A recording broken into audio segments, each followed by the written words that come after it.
Entonces, lo que va a haber en una elipse, lo importante en una elipse es que está el foco 1 y el foco 2. Esto importante es partiendo de la conceptualización del lugar geométrico.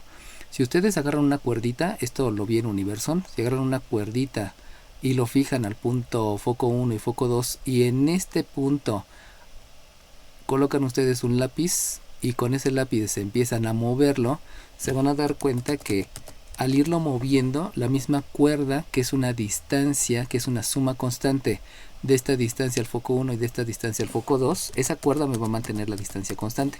Entonces, cuando ustedes se muevan de posición, obviamente estirando la cuerda, el lápiz va a empezar a describir esa figura, donde se sigue cumpliendo que las distancias siempre son una constante.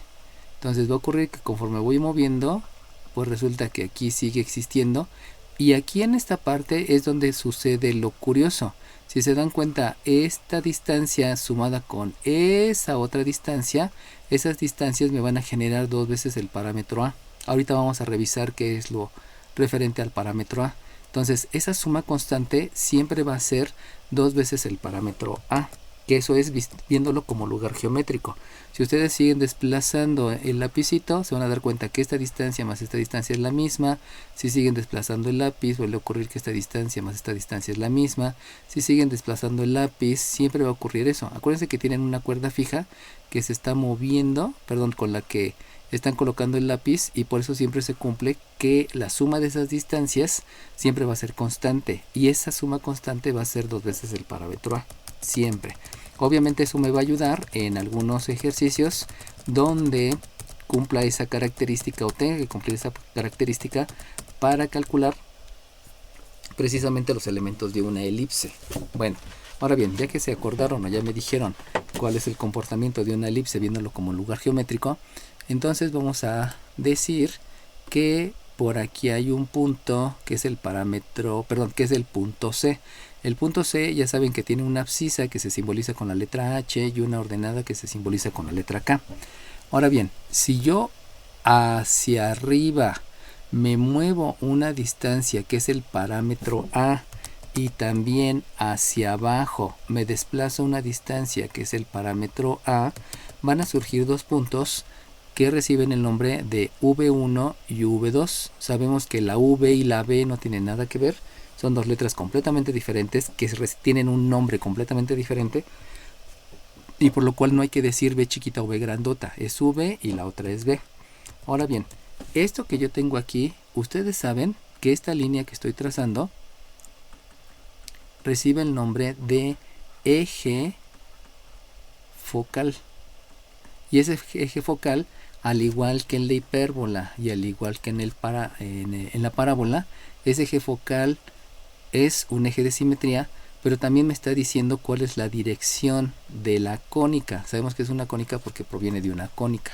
Entonces de ahí sabemos que el parámetro A siempre, tanto en la hipérbola como en el elipse, va a ser la distancia que yo tengo desde el centro al vértice, ya sea el vértice 1 ya sea el vértice 2. Habíamos dicho que siempre los que están abajo son los unos, los que están arriba son los 2, los que están a la izquierda es el 1 y los que están a la derecha es el 2. También les había mencionado que no me gusta utilizar el apóstrofe, porque algunos mencionan que es V y V', porque esta prima luego la utilizan indistintamente para muchas razones y no le dan una conceptualización única.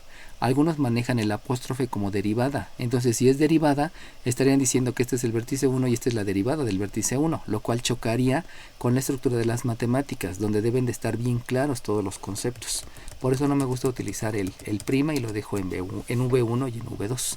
Ahora bien, ese parámetro A sabemos que es el más importante porque este parámetro A me está indicando cuál es la dirección que tiene la cónica. En este caso ya habíamos visto que la dirección va a ser la dirección vertical, y por lo mismo esa dirección vertical me indica que el eje focal también es vertical.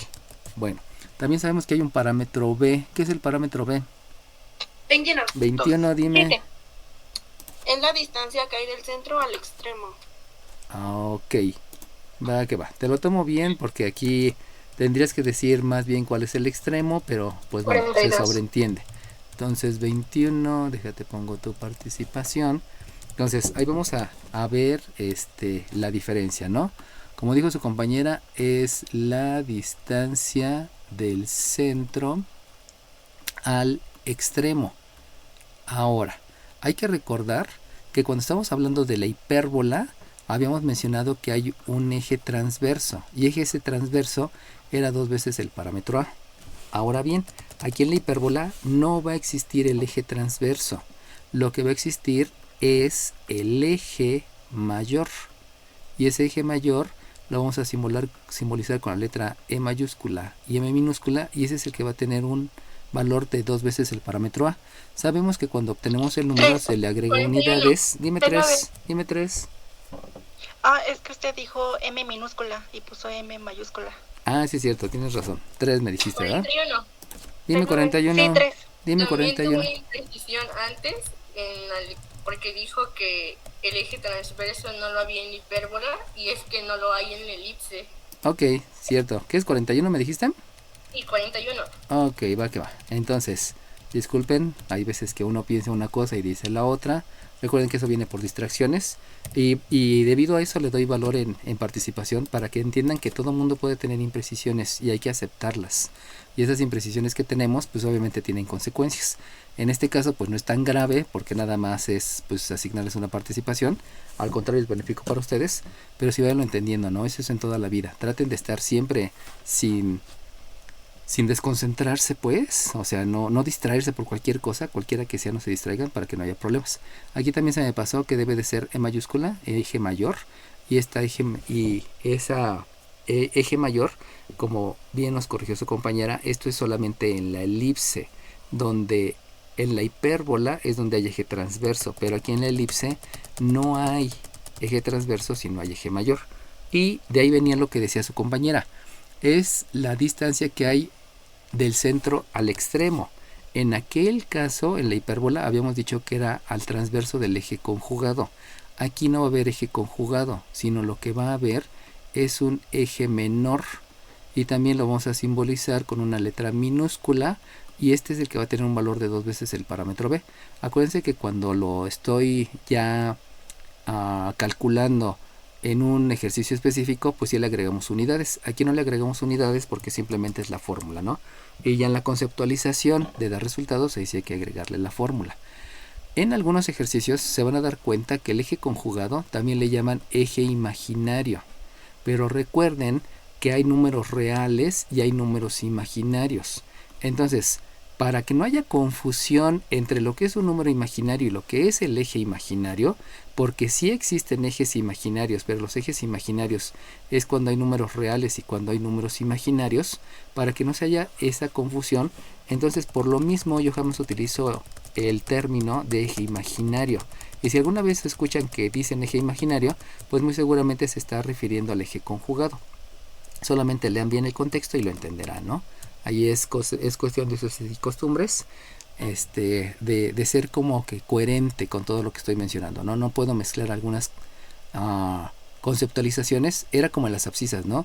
Ya saben que no puedo decir x1 y x2 porque este x1 y x2 es cuando estoy dando resultados de números asociados a problemas con ser resolviendo ecuaciones de segundo grado.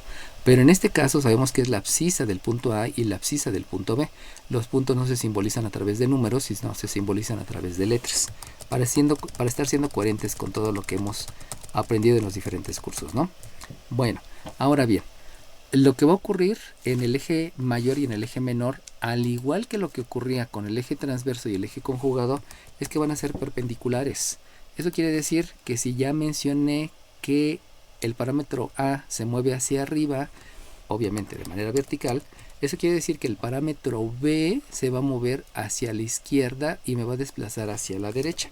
Voy a mover un poco la etiqueta que le había puesto al centro para que no se vea tan saturado de un lado o del otro. Y entonces este que está aquí va a ser el punto 2, el punto B2, este va a ser el punto B1, y con esos 4 puntos es más que suficiente para que yo trace la parábola.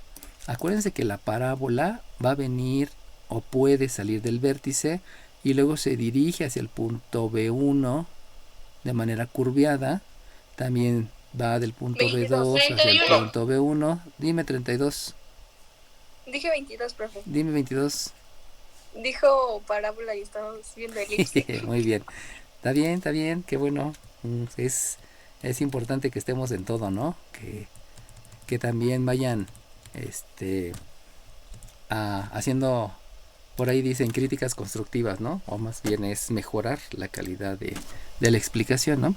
Entonces es una elipse, luego la elipse sale del punto V1 y se dirige hacia el punto B2 de manera curviada, no es de manera recta, y es como si fuera una circunferencia aplastada, ¿no? Ya sea aplastada de arriba y de abajo o que fuera de los lados. Dime 21. Tengo una duda. En vez de decir V1, ¿se podría decir vértice 1 o vértice 2? Ajá, puede decir vértice 1, vértice 2 o V1 y V2. De todas maneras, hago referencia a lo mismo, porque acuérdense que B1 es el extremo del eje menor y este no tiene nombre, o sea, este no tiene un nombre específico. Entonces, lo estoy manejando así porque pues estos no tienen nombre, ¿no? Si tuviera nombre, entonces diría del vértice al etcétera, ¿no? Pero entonces lo manejé como letras, pero sí, si dices vértice 1 está bien, ¿no? Y la otra parte es del vértice 2 hacia el punto B2, del punto V2 al punto B2. Obviamente me está saliendo muy rara mi elipse, pero si ustedes tienen por ahí un estilógrafo o tienen por ahí una plantilla, pues les puede salir un poquito más linda, ¿no? Si ustedes se dan cuenta, a gran diferencia de la parábola venía desde la izquierda y se regresaba hacia la izquierda. La hipérbola venía de la derecha y se iba infinitamente a la derecha. Infinitamente. Aquí no, esto no es infinito. Como no es infinito, entonces van a ocurrir cosas muy diferentes a lo que ocurrió en la hipérbola. Si ustedes se acuerdan, en la hipérbola o en la parábola, el foco siempre estaba adentro de la rama, siempre estaba adentro de la curvatura, a una distancia que es del centro al foco, y esa distancia se llamaba parámetro C. Aquí, como no hay ramas que vayan hacia el infinito, infinitamente hacia la izquierda, hacia arriba, hacia la derecha, etcétera, etcétera, entonces puedo asumir que el foco, ¿dónde va a estar? 2. Dime 2. Va a estar a una distancia del centro al punto C. Sí, eso ya lo sabíamos. Hay una distancia del centro al punto C, pero ¿dónde va a estar? No, ¿Qué me dijiste, 1? 1, sí. Dime 1. Va a estar dentro de la parábola. Dentro del elipse entre el centro y el vértice. Ok, muy bien. Va a estar adentro de la elipse. Esa es una gran diferencia en la manera de dibujar. Acuérdense que una forma me indica cómo se está dibujando el lugar geométrico. Ya sabemos que el lugar geométrico es una ecuación asociada, etcétera, etcétera, ¿no? Entonces, lo que sí hay que acordarnos es que nosotros habíamos mencionado, ya sea en la parábola, ya sea en la hipérbola, que en la parábola iba a estar el vértice y el foco en una misma línea, que en la hipérbola íbamos a tener el vértice 1 y el vértice 2 y el centro en una misma línea, y esa línea se llama eje focal. Por lo tanto, como no puede estar afuera, porque no hay ramas que vayan infinitamente hacia la izquierda, hacia la derecha, hacia arriba o hacia abajo, entonces lo que se va a conservar es que debe de estar en el eje focal.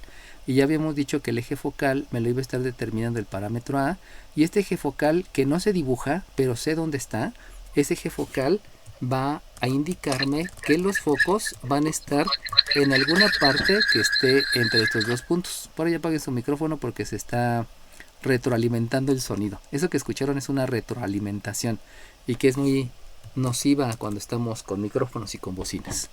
Bueno, entonces va a quedar en algún lugar de aquí entre el centro y el vértice. ¿Por qué? Porque debe estar sobre el eje focal. Jamás va a estar en el otro eje que ni siquiera tiene nombre. Ah, no, sí, se llama eje menor. Pero sabemos que ese eje menor pues no es una línea, solamente es una indicación. Ahora bien, ¿cómo es que sé dónde está el foco? Bueno, fíjense bien, 42. ven ahí la figura. Dime 42.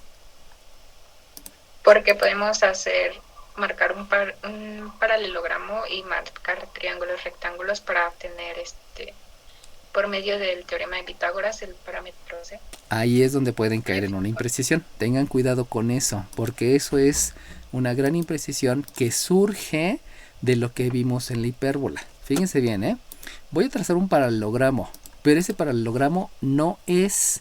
Si yo trazo un paralelogramo, lo obvio es que el vértice con el punto B1, el otro vértice con el punto B1 también, el otro vértice con el punto B2 y el otro vértice con el punto B2.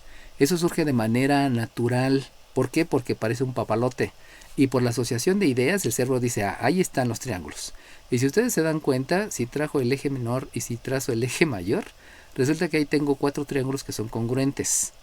Y entonces ahí vendría una grave imprecisión, porque yo pensaría que el triángulo rectángulo hay 4 triángulos diferentes para obtenerlo. Eso es una grave imprecisión que surge de los conceptos que tengo en la primaria. Por eso no siempre es bueno regresarse a la primaria. La gran mayoría de las veces sí, pero no siempre. Entonces, ¿cómo es que voy a hacer ese cálculo? Pues bueno, 21. partiendo del asunto. Dime 21. Pues buscamos la longitud del lado recto. No va por ahí. Bueno, déjenles explico.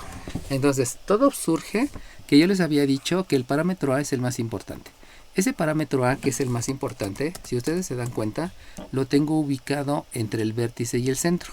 Ya sea en la parte de arriba del centro o en la parte de abajo del centro uniendo al otro vértice. Entonces, lo que voy a hacer con este segmento, que obviamente no es un segmento, es una distancia, ese segmento lo voy a desplazar. Lo voy a desplazar para que en lugar que esté del centro, ahora lo voy a recorrer para que esté en el punto B1 o en el punto B2. No importa, en cualquiera de los dos se puede. Entonces, si lo voy recorriendo, en lugar de iniciar del centro hacia el punto V2, lo voy a iniciar de un poquito arriba. Si se dan cuenta, si lo inicio de un poquito arriba, ya no va a llegar hasta el vértice. Va a llegar un poquito antes del vértice, porque obviamente se está desplazando. Pero lo quiero dejar más arriba. O sea, si ustedes se dan cuenta, ese sigue siendo el parámetro A, que era este, pero lo estoy subiendo de tal manera que inicie del punto B1. Entonces, cuando hago que inicie del punto B1 y trazo esa longitud para que llegue al eje focal, se van a dar cuenta que llega a este punto. Esta distancia que estoy trazando aquí es la misma distancia que hay del centro al punto V2. Y entonces lo que va a ocurrir es que al ser el parámetro A el más importante, ahora va a fungir como hipotenusa. Y este parámetro A va a ser la hipotenusa. Vuelvo a repetir, de aquí está el parámetro A, pero ese parámetro A lo desplazan para que en lugar de salir del centro, sea el punto extremo, el punto B1.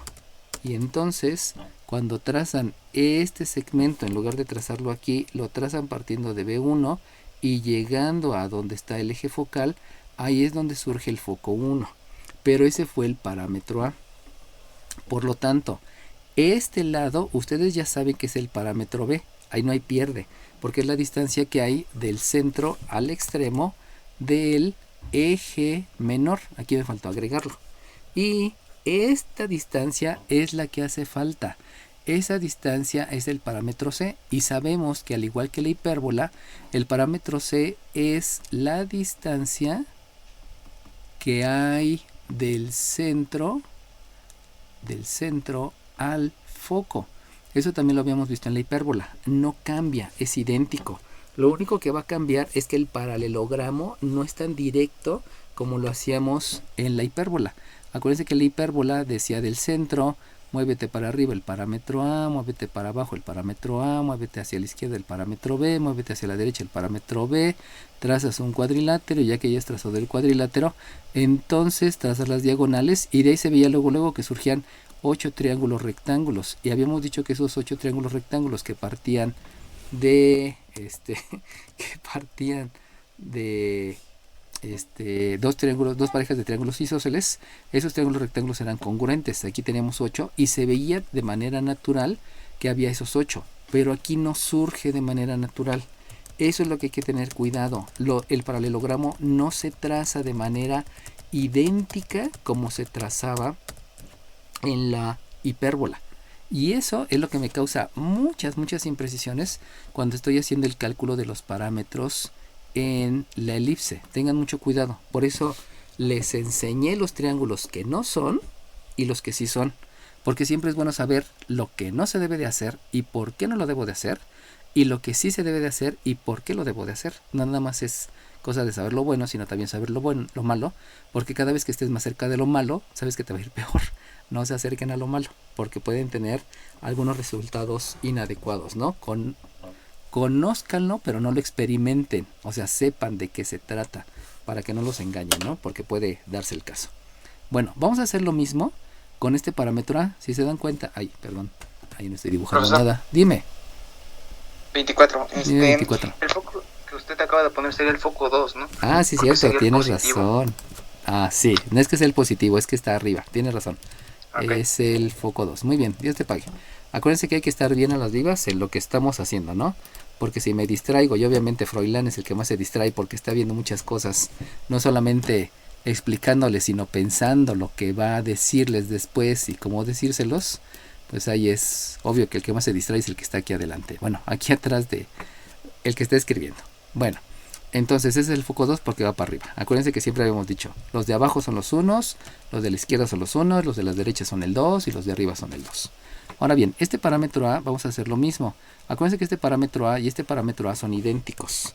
Solamente que en lugar de moverlo hacia partir del vértice 1, ahora va a partir del vértice 2. Y entonces, si esta distancia, en lugar de partir del centro, parte del punto B2, entonces va a ocurrir que esa distancia va a llegar por aquí así, sobre el eje focal.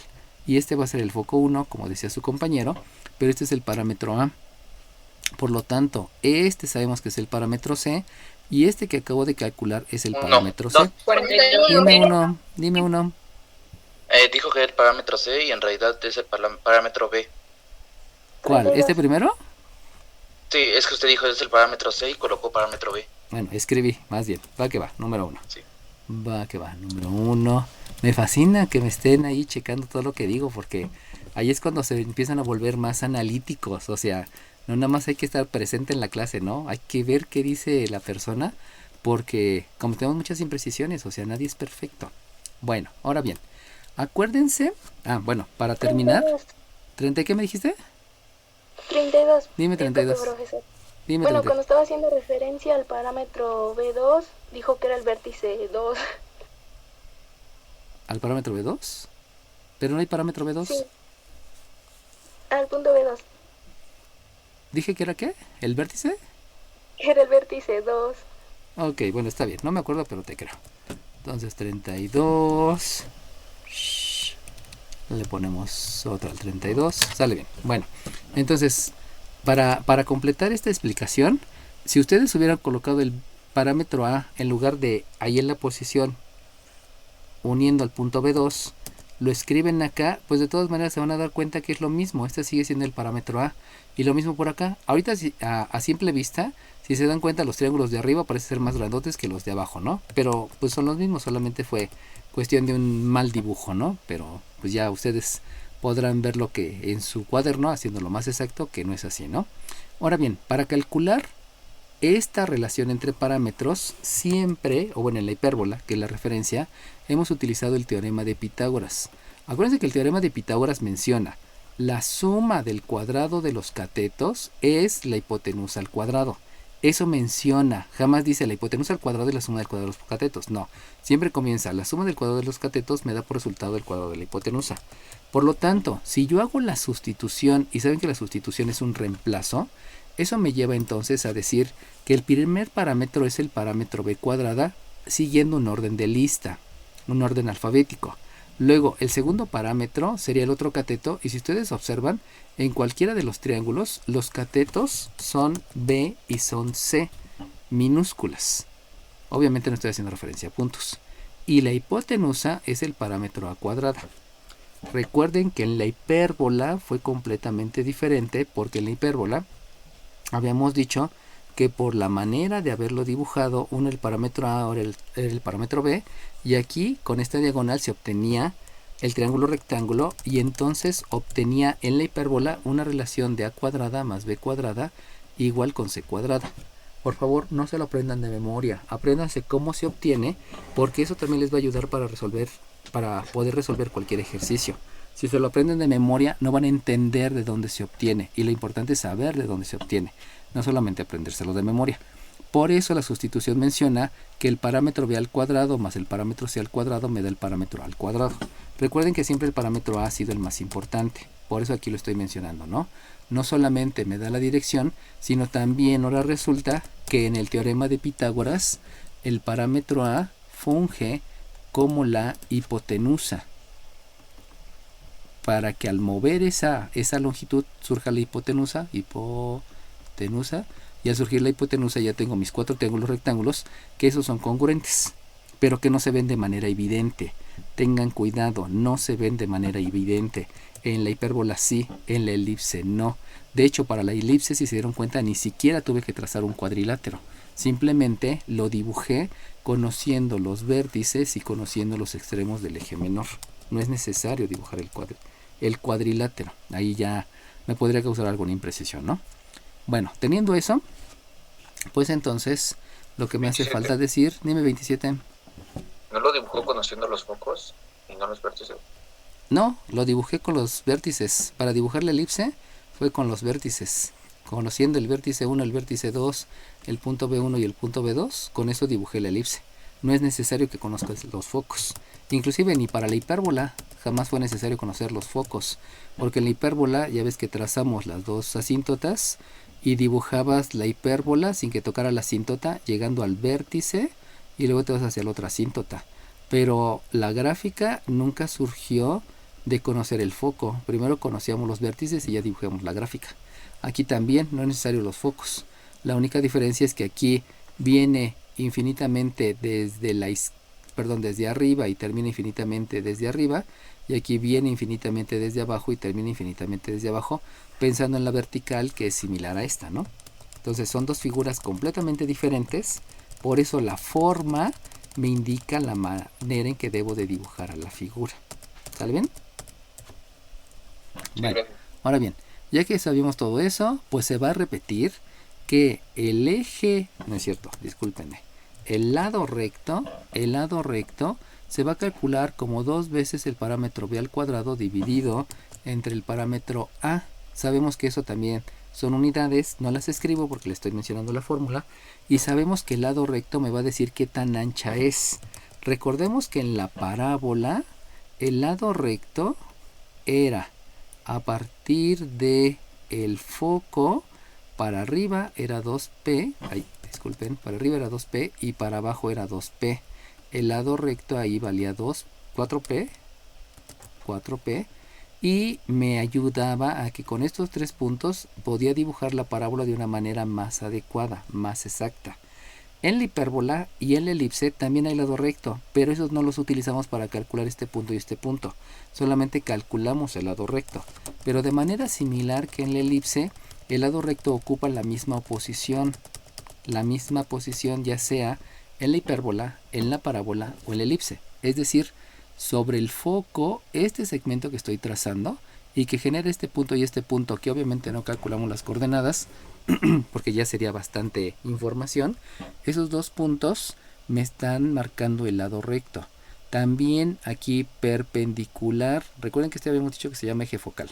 Entonces, perpendicular al eje focal voy a tener el lado recto en el foco 2 y el lado recto en el foco 1.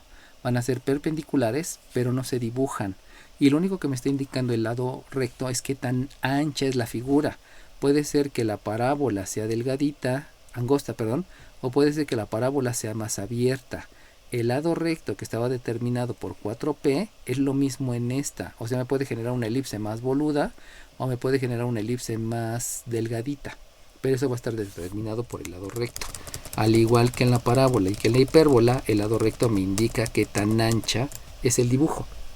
Qué tan ancha es la parábola, qué tan ancha es la hipérbola, qué tan ancha es la elipse.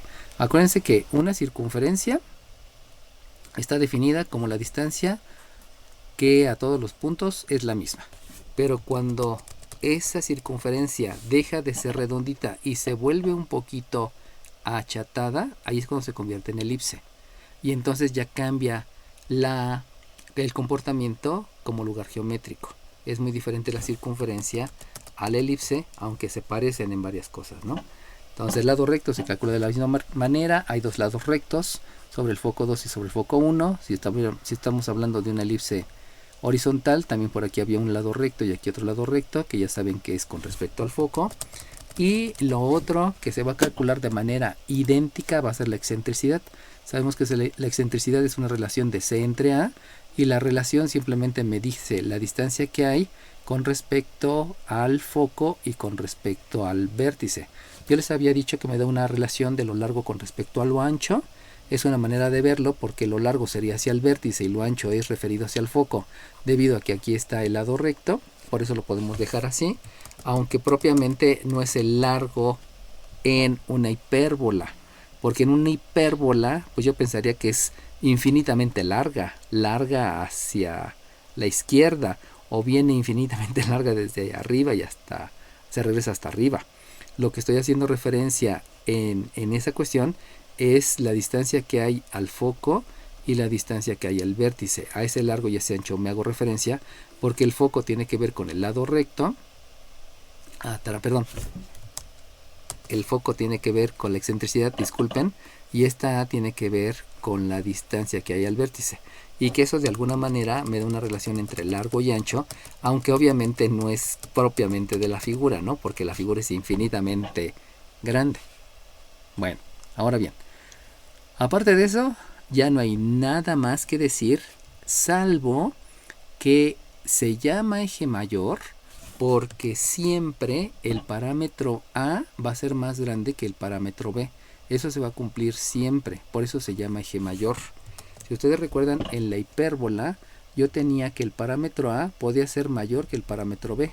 Obviamente eso me generaba un rectángulo.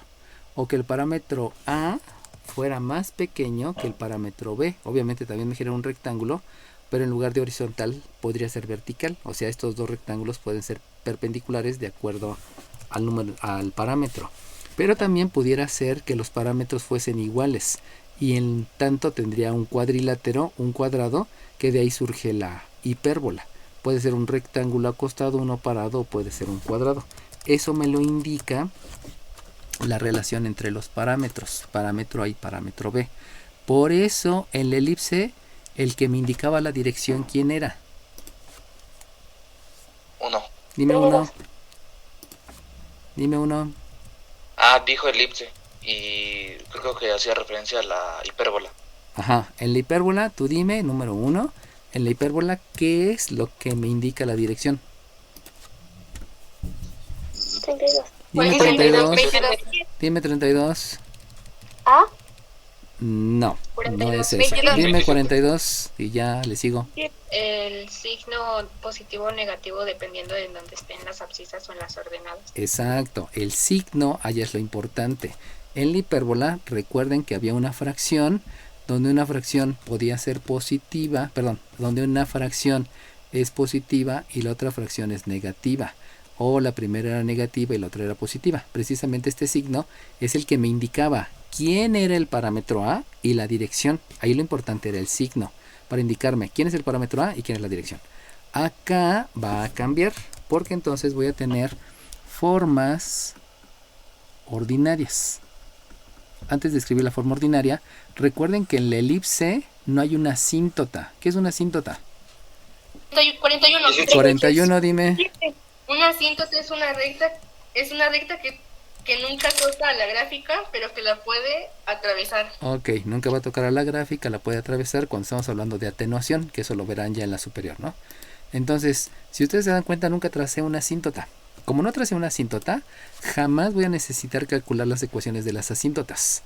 Y por lo tanto, ya no hay más que hacer. O sea, no me importa si es positiva, si es negativa.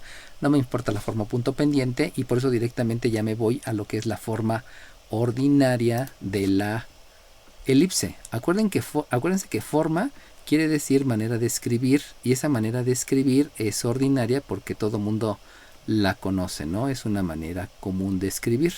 Entonces la forma ordinaria va a ser la forma ordinaria para la elipse horizontal. Ya sabemos que el que sea horizontal va a estar referenciado por el parámetro A, va a ser el importante aquí, y la vertical.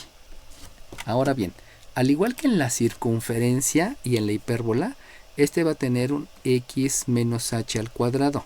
Acuérdense que eso es para la circunferencia y ese también es para la hipérbola y elipse. Sabemos que la x es la abscisa que no conozco y la h es la abscisa del centro. También voy a tener una ordenada que no conozco menos la ordenada del centro al cuadrado, y lo mismo en la vertical, voy a tener una ordenada menos la ordenada del centro al cuadrado, y en las dos voy a tener una fracción. Lo único que va a cambiar aquí, bueno, también en la hipérbola y en la elipse, en las dos está igualado a 1, eso es igual. Y también va a haber un parámetro a. Ese parámetro a, para el caso de la horizontal, va a ser el denominador de la abscisa, y en el caso de la vertical va a ser el denominador de la ordenada. Obviamente en la horizontal la ordenada tiene un parámetro b como denominador en la ordenada, y en la vertical, en la abscisa, va a tener un parámetro b. Pero para poderlos identificar ahora no va a haber un signo, porque resulta que las dos van a ser positivas. Las dos fracciones, tanto la fracción que está asociada a la abscisa como la fracción que está asociada a la ordenada, las dos son positivas. Y como las dos son positivas, entonces ahora no tiene importancia el signo como en la hipérbola. En la hipérbola lo fundamental era el signo para determinar cuál era el parámetro a. Aquí no. ¿Por qué? Pues porque estoy diciendo que hay un eje mayor. Por lo tanto, siempre en la elipse lo que va a ocurrir es que el parámetro a es más grande que el parámetro b. Por lo tanto, yo me voy a dar cuenta nada más de verse, sin necesidad que esté viendo el signo, que si por ejemplo tengo un x menos 7 elevado al cuadrado sobre 3/5 más un y más 2 elevado al cuadrado sobre un 7/2 igual con 1, díganme, ¿ese es vertical o horizontal? 1. Dime 1. 27. Dime Es 1. vertical porque el más grande, bueno, el parámetro más grande está sobre el eje de las y. ¿Está sobre el eje de las y? No, es el denominador de la ordenada. ¿Sale bien? Ahí tengan cuidado, porque insisto, ¿no? Es importante que mantengamos la calma. Eso los va a llevar a que siempre debes estar relajado, siempre tranquilo, para que tú sepas qué es lo que estás diciendo, porque hay veces que por los nervios, hay veces que por las distracciones, por cualquier cosita, pudiéramos llegar cosas que no son, ¿no? Pero pues no es malo, es simplemente irlo trabajando, ¿no? Eso, obviamente eso cuesta mucho trabajo y no lo vas a lograr en una semana, en un mes. A veces tardas hasta 3, 4 años en lograr el objetivo, pero hay que ser perseverantes, no se me queden atrás. Bueno, entonces, ahí nada más de verse, me doy cuenta que este es vertical porque el 7/2 es más grande que el 3. Y entonces van a entender que el parámetro a cuadrada es 7/2. El parámetro b cuadrada es 3/5. Por lo tanto, por operación inversa, van a conocer el valor de los parámetros. Pero eso también les va a llevar a propiedades de los exponentes, porque van a tener que calcular la raíz cuadrada del numerador y del denominador. Y eso también los va a llevar a racionalizar el denominador. Y por lo tanto, al aplicar todos esos conceptos, entenderán que el parámetro b es la raíz de 3 sobre la raíz de 5, y el parámetro a es la raíz de 7 sobre la raíz de 2. Pero como les dije que hay que racionalizar el denominador, entonces aquí multiplico por la raíz de 5 en el numerador, por la raíz de 5 en el denominador, aquí por la raíz de 2 en el numerador, por acá por la raíz de 2 en el denominador. Y entonces, aplicando primeramente jerarquía de operaciones para saber cuál es la que hago primero, que como hay multiplicación y división no importa, entonces aplico propiedades de los exponentes. Aquí me voy a llevar a una definición de potencia, y debido a la definición de potencia necesito aplicar una operación inversa, porque la potencia y la raíz son operaciones inversas. Voy a obtener que el parámetro b es la raíz de 15 y el denominador es 5, y acá el parámetro a, el numerador es raíz de 14 y el denominador es 2. Esos van a ser valores comunes de mi parámetro b y mi parámetro a. A veces se comete la imprecisión de asegurar que siempre el parámetro a cuadrada va a ser 4, o va a ser 9, o va a ser 16, o va a ser 25, o va a ser 36, o va a ser 49, o va a ser etcétera, ¿no? Y esto casi nunca ocurre. Generalmente no ocurre. Un parámetro B, este es algo más real. Un parámetro A, esto es más real. Por eso es importante que entiendan todos los conceptos de álgebra, que es precisamente racionalizar el denominador, propiedades de los exponentes, definición de potencia y operación inversa, para entender qué es lo que voy a hacer, porque si no me quedo con la idea que siempre son números bonitos y eso no es cierto. Muy rara vez me dan números de ese tipo. Generalmente obtengo valores reales, que son estos. De ahí solamente es que lo entiendan y que lo vayan madurando, ¿no? Que no piensen que siempre van a tener números enteros. Lo más común es tener números racionales. ¿Sale bien? Bueno, y ya con eso pues ya quedó explicada elipse. Por lo tanto, ya lo único que me faltaría es, si yo tengo una ecuación general, por ejemplo, un 3x cuadrada más un 4y cuadrada menos un 18x más un 8y menos 3 igual 0. Y entonces, eso que está ahí es una forma general. Ya sabemos que una forma general es para expresar resultados. Sabemos que ya no hay operaciones porque se debe de seguir los estándares de calidad cuando estoy hablando de resultados. Y por lo tanto, si yo lo quiero llevar a la forma ordinaria, entonces debo de pensar que lo primero que hay que hacer es escribir binomios al cuadrado. Y para eso, entonces ya sabemos, porque lo aprendimos en hipérbola, que debo completar el trinomio cuadrado perfecto. Pero para completar el trinomio cuadrado perfecto, debes de tener en claro que el primer objetivo es que el coeficiente del término cuadrático sea la unidad. Y como no es la unidad, en ninguno de los dos casos, entonces, como no puedes simplificar la ecuación porque sería dividir todo entre el mismo número, y este es divisible entre 3 y este es divisible entre 4, por lo tanto no se puede, entonces pienso en factorizar, y esa factorización se basa en el máximo común divisor. Pero aquí lo que debo de factorizar es solamente al coeficiente del término cuadrático. Eso hay que tenerlo bien claro. Entonces, cuando comienzo a realizar esas situaciones, resulta que aquí tengo un 3 que multiplica y un 4 que multiplica. Ya estoy factorizando como si fuera un trinomio, como si fuera un máximo común divisor, disculpen, pero solamente factorizando al coeficiente. Sabemos que lo que hay que hacer entonces es dividir el término entre el coeficiente. Por lo tanto, dividiendo elemento entre elemento, que sería signo, coeficiente, etcétera, etcétera, entonces lo que me va a quedar por resultado de esa división en el paréntesis es una x cuadrada. En el otro caso, al hacer la división de este entre este, dividirlo elemento entre elemento, comenzando por signo, pues el resultado me da una y cuadrada. Luego me voy al siguiente término, donde el siguiente término es un menos 18x, que obviamente debe quedar con las x. Y entonces al dividirlo entre 3, dividiendo elemento entre elemento, pues primero tengo como resultado primero tengo como resultado, dejen quitar esas líneas que escribí aquí para indicarles que no podía simplificar la ecuación. Y entonces el resultado del primero es un negativo 6x, porque solamente estoy dividiendo el signo, el coeficiente, y la variable pues no se puede porque no hay otra variable con quien dividirla. Y al hacer la división de ellos dos, comenzando por signo y luego por coeficiente, va a resultar que aquí me queda un más 2y. Entonces ahora sí ya logré el objetivo, que el coeficiente sea 1, factorizando solamente al coeficiente. Una vez que tenga eso, ahora sí ya puedo completar el trinomio cuadrado perfecto. Acuérdense que ese es el objetivo, pero lo voy a completar con el primer número, que es un 6, donde a ese 6, para completar el trinomio cuadrado perfecto, tomo al 6, lo divido entre 2 y lo elevo al cuadrado. 6 entre 2 me da 3, al cuadrado es 9, donde entonces aquí agrego un 9. Y luego me voy, acuérdense que este fue el 6. Y ahora considero al 2 y hago lo mismo. Al 2 lo divido entre 2, lo elevo al cuadrado, 2 entre 2 es 1, al cuadrado es 1 por definición de potencia, y aquí me da un 1. Con eso ya logré el objetivo de completar el trinomio cuadrado perfecto.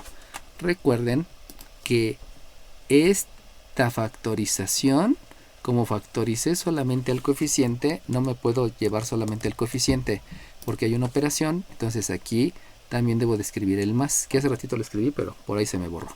Y ahora bien, como este menos 3 no me está ayudando a completar el trinomio cuadrado perfecto, lo que necesito es realizar la operación inversa y escribirlo en el miembro derecho. Por lo tanto, en lugar de ser negativo, por aquí queda un positivo. Y ahora sí voy a concluir con la propiedad de la igualdad. Díganme, con el concepto de propiedad de la igualdad, ¿qué voy a escribir acá? 18, dime 18. Más 27 y más 4.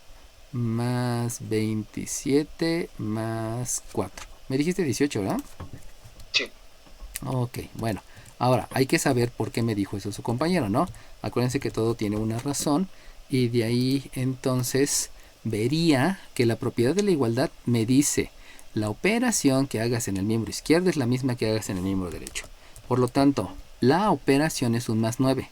Pero como ya sé propiedad distributiva, me doy cuenta que la operación tiene que involucrarse con la propiedad distributiva. Por lo tanto, no es la operación, son las operaciones. Y las operaciones que hice en el miembro izquierdo no solamente fue sumar 9, sino fue también multiplicarlo por 3. Eso quiere decir que son 2 operaciones, y esas 2 operaciones la debo de incluir en el miembro derecho. Si se dan cuenta, aquí no estoy agregando la propiedad distributiva, solamente estoy diciendo el resultado de las operaciones que hice en el miembro izquierdo. Y lo mismo acá, cuando aplico propiedad distributiva, me doy cuenta que no solamente es agregar 1, sino estoy agregando 1 por 4. Por eso se agrega el 4. Tengan cuidado con eso. La propiedad de la igualdad me dice: ve qué operaciones hiciste. Ah, hicimos suma y multiplicación. Ok, entonces dame solamente el resultado de esa operación para que se vea reflejado también en el miembro derecho y que no se afecte a la igualdad. ¿Debo de incluir propiedad distributiva? No, porque ya aquí estoy incluyendo las operaciones. Y la operación fue una suma y la propiedad distributiva. Por eso no es necesario agregar propiedad distributiva. Obviamente, ya que tengo eso, pues me doy cuenta que hay que hay que factorizar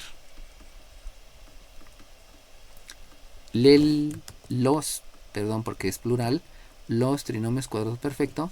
Y sabemos que para factorizar, pues el 3 sigue siendo igual. Aquí voy a escribir un binomio elevado al cuadrado. El 4 sigue siendo igual. Aquí voy a escribir un binomio al cuadrado. Y para calcular ese binomio al cuadrado, sabemos que lo que se debe de hacer es calcular la raíz cuadrada del primer término, la raíz cuadrada del tercer término en ambos trinomios. Por lo tanto, aquí escribo una x y un 3, aquí escribo una y y aquí un 1.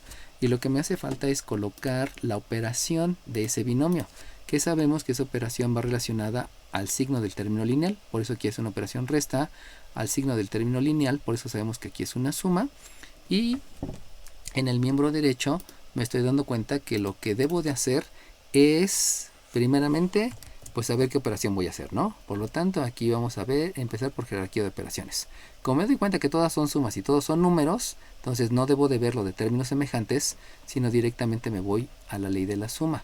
Como todos son los números con igual signo, se suman y se deja el signo que predomina.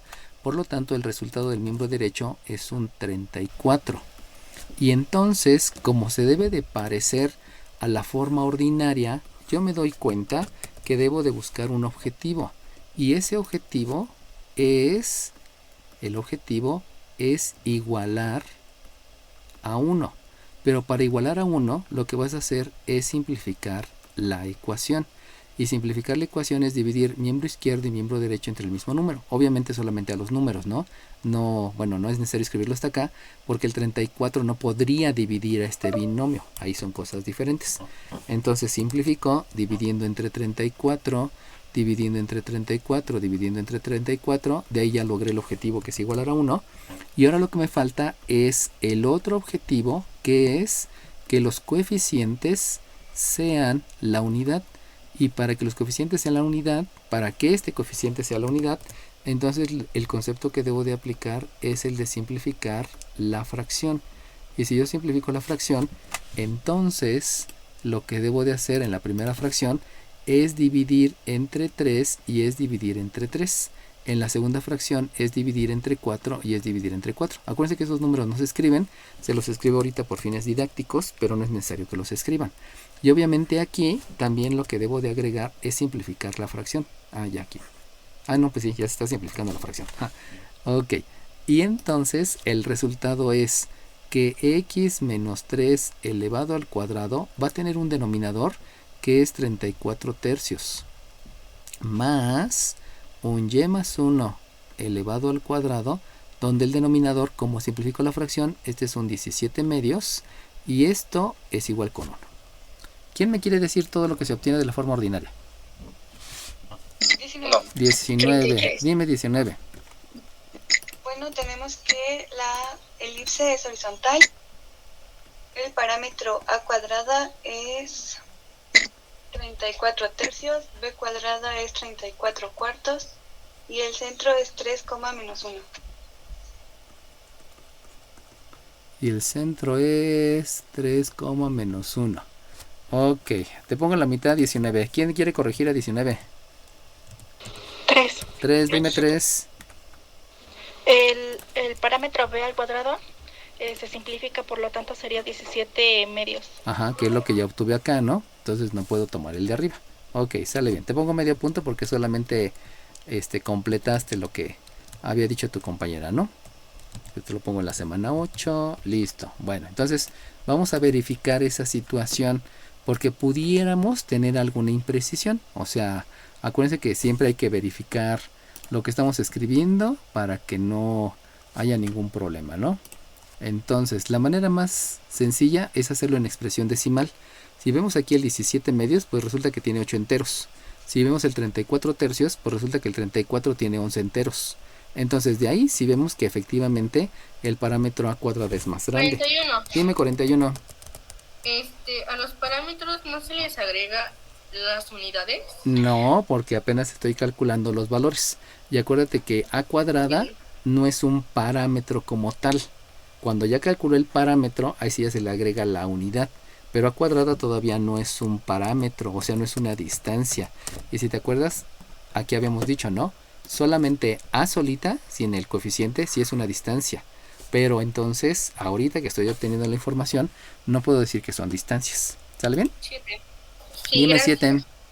Entonces, hace rato que calculamos los parámetros, ¿sí tenía que agregarle las unidades? Exacto, aquí sí debí de haber agregado unidades y unidades. Tienes razón. Entonces ahí sí se vale. Número 7 me dijiste, ¿verdad? Sí, profe. Ok. 32. Bueno, dime 32. Bueno, nada más un pequeño detalle. Habíamos dicho que el signo de raíz también es un paréntesis, entonces le faltó cerrar un signo de raíz. ¿Dónde? Ah, ¿en el 2? En A. Ok, sí, tienes razón. Muy bien, Sí. muy bien. ¿Qué número me dijiste? 32, ¿verdad? 32, profesor. Ok, muy bien. Gracias. Dios te pague. Sí, ahí fíjense bien en todos esos detalles, ¿eh? O sea, parece hasta, a veces dicen, ay, es que qué exagerado. No es exageración. Es cumplir con todo lo que habíamos dicho. Y entonces, como dice su compañera, no, aquí me faltaba cerrar un paréntesis. Y eso es un error conceptual bastante grave. En el 5, pues sí lo había medio cerrado, solamente lo dejo más indicado, ¿no? Bueno, ahora bien, para poder calcular los parámetros, pues obviamente aquí sí sigue una operación inversa. Aquí sí sigue una operación inversa que es para la misma y sabemos que vamos a utilizar propiedades de los exponentes y también vamos a racionalizar el denominador precisamente para que quede expresado adecuadamente. De aquí me queda entonces que el parámetro a es la raíz de 34. Recuerden que el 34 se factoriza como 2 por 17. Por lo tanto no se puede racionalizar el radicando y así se queda, ¿no? En algunas ocasiones sí se podrá hacer. Entonces aquí es una raíz de 34 dividida entre una raíz de 3 y el parámetro b es una raíz de 17, dividido entre una raíz de 2. Y como debemos de racionalizar el denominador, pues aquí multiplico por la raíz de 3, divido entre la raíz de 3, acá multiplico por la raíz de 2. Acuérdense que el concepto es multiplicar por la unidad y de ahí lo que hay que hacer es propiedades de los... Bueno, primero, jerarquía de operaciones. Para saber cuál es la primera operación que hago. De esa jerarquía sabemos que en el numerador hay que aplicar propiedades de los exponentes. Y en el denominador hay que aplicar la definición de potencia. Y también operación inversa porque resulta que me va a quedar un cuadrado con una raíz. Y entonces el parámetro a es raíz de 3 por 4, 12. Llevo 1, 3 por 3, 9. Raíz de 102. Dividido entre 3 y el parámetro b es la raíz de 34 dividido entre 2. Obviamente ya con eso pues pueden calcular todo lo demás. 42. Todavía no acabo, porque me falta aquí escribir unidades. Y entonces, con eso ya pueden calcular todo lo demás. Recuerden que son unidades. 42. Dime 42. Es que el parámetro B no es 34. ¿Por qué? Porque... Ah, no, de las evidencias, perdón. Ok, no te apures. ¿Sale bien? Entonces, recuerden que son unidades. Les iba a decir, ¿no? Con estos parámetros ya pueden calcular todo lo demás. Recuerden que son unidades porque siempre son unas distancias. Y ya pueden calcular disculpen, eje mayor, eje menor, lado recto, en centricidad. Y también ya pudieran dibujar la gráfica. ¿Sale bien? ¿Alguna pregunta, chiquillos? Bueno, entonces le dejo.